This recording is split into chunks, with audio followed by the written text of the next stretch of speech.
Bismillahirrahmanirrahim. Sukandar UMD Channel.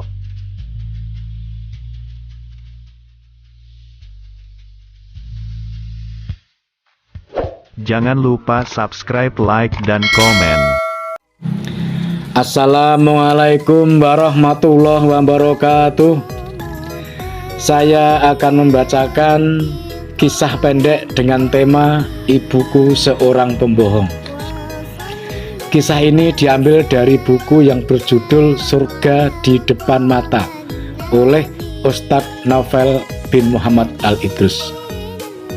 Sebelum kubacakan kisah ini, jangan lupa subscribe dan tekan tombol loncengnya. Terima kasih.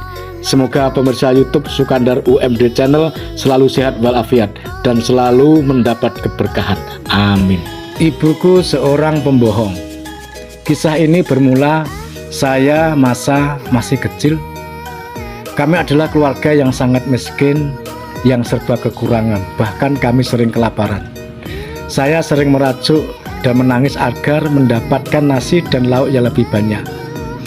Dan ibuku senantiasa membujukku agar diam dan membagikan nasi seraya berkata, "Makanlah nak, ibu tidak lapar." Inilah kebohongan ibu yang pertama. Ketika saya mulai besar, ibu sering meluangkan waktu pergi memancing di sungai dekat rumah kami. Ibu berharap ikan hasil pancingan itu dapat memberikan sedikit makanan untuk membesarkan kami kakak beradik.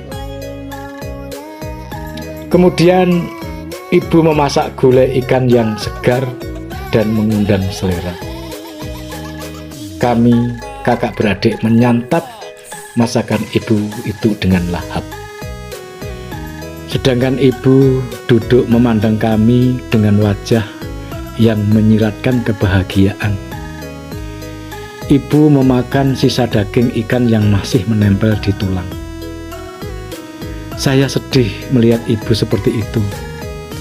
Lalu dengan menggunakan sendok, saya memberikan ikan yang saya miliki kepada ibu.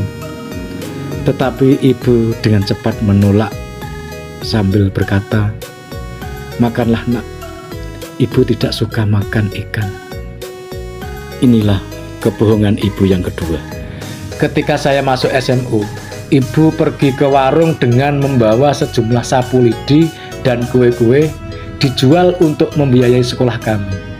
Suatu malam lebih kurang pukul 1 dini hari, saya terjaga dari tidur. Saya melihat ibu sedang sibuk membuat kue dengan disinari lampu di hadapannya. Beberapa kali saya melihat kepala ibu mengangguk karena ngantuk. Saya berkata, "Bu, tidurlah. Besok pagi kan ibu harus ke kebun." Ibu tersenyum dan berkata, "Tidurlah nak, ibu belum ngantuk."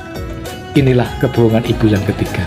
Ketika akan selesai sekolah, ibu meminta cuti kerja supaya dapat menemani saya pergi ke sekolah untuk menyelesaikan ujian akhir tahun yang sangat penting.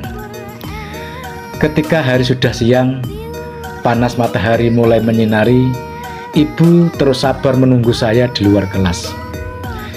Ibu seringkali tersenyum dan mulutnya kumat kamit berdoa kepada Allah Subhanahu wa Ta'ala agar saya lulus ujian ini dengan cemerlang.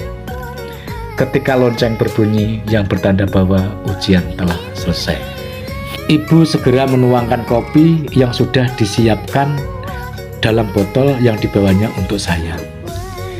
Kopi yang sangat kental tidak dapat dibandingkan dengan kasih sayang ibu yang jauh lebih kental.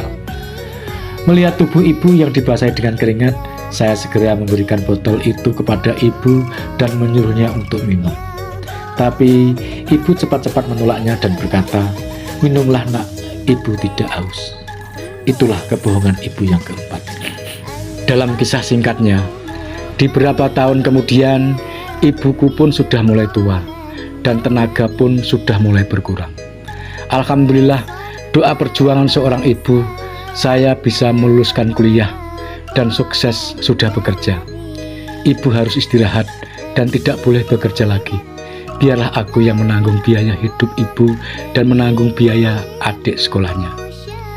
Di Di beberapa bulan kemudian, pas saya kerja di Jakarta, suatu malam saya menerima kabar bahwa ibu diserang penyakit kanker. Keesok harinya, alhamdulillah, saya sudah dapat tiket pesawat pulang menuju kampung halaman. Sesampainya di rumah, hati saya merasa sedih melihat ibu dalam keadaan seperti itu.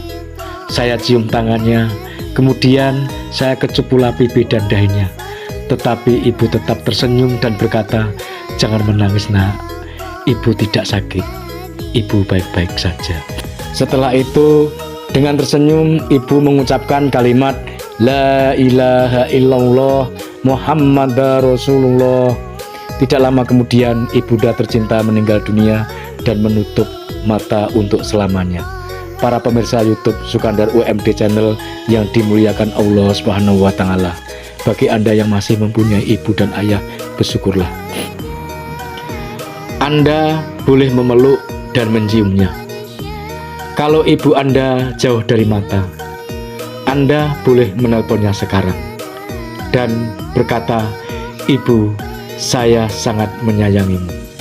Tunggu episode berikutnya. Terima kasih.